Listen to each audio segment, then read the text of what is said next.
ওযু করার সময় কি কি দোয়া পড়া দরকার? খুব দরকারি এবং সুন্দর একটি প্রশ্ন। ওযু করার সময় আমরা কোন কোন দোয়া পড়ব? ওযুর শুরুতে দোয়া আছে, শেষে দোয়া আছে। দোয়া মানে জিকির। ওযুর শুরুতে বলতে হবে বিসমিল্লাহ। কি বলতে হবে?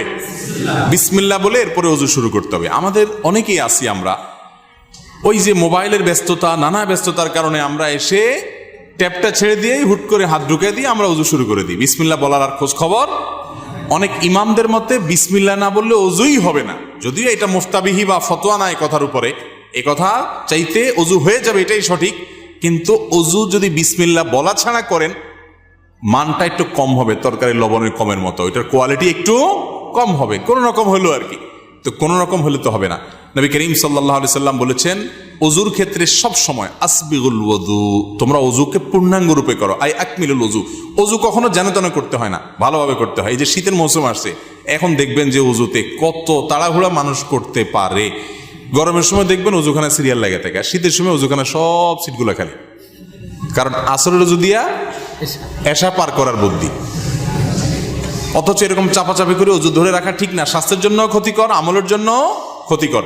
আর হাদিসে আসছে পায়ের গিরা, গোড়ালি, এই যে চিপা চাপা আঙ্গুলের শুকনা থাকে, এগুলো বিশেষ করে শীতের সময়, অন্য সময় তো বটেই, শীতের সময় বিশেষভাবে এগুলোকে যত্ন সহকারে ধুইতে হয়। যাই হোক, তো ওযুর শুরুতে বিসমিল্লাহ বলতে হবে। কি বলতে হবে? বিসমিল্লাহ। এটা হলো প্রথম ওযুর শুরুর জিকির।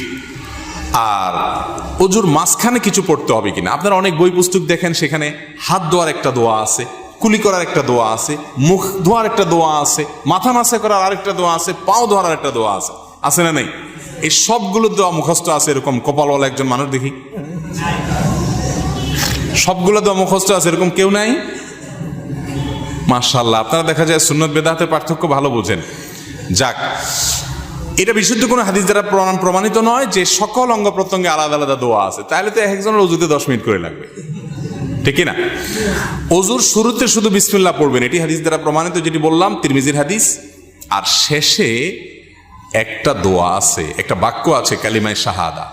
সহিহ মুসলিমের হাদিসে আসছে, নবী করিম সাল্লাল্লাহু আলাইহি ওয়াসাল্লাম বলেছেন, কেউ যদি ওযু সুন্দরভাবে করে, ভালো করে কুলি করে, ডলে ডলে ওযু করে, এরপরে শেষে যদি এই বাক্যটা পড়ে, তাহলে জান্নাতের 8টা দরজার সবগুলো একসাথে খুলে যায় এবং সে যে কোনোটা দিয়ে প্রবেশ করতে পারে। সে বাক্য হলো কি? সে বাক্য হলো আশহাদু আল্লা ইলাহা ইল্লাল্লাহু ওয়াহদাহু লা শারীকা লাহু ওয়া আশহাদু আন্না মুহাম্মাদান আবদুহু ওয়া রাসূলুহু। ওযু শেষ এই কালিমা শাহাদা পাঠ করবেন। এটাকে আমি বলি, এটা হলো জান্নাতের 8 দরজার কমন রিমোট।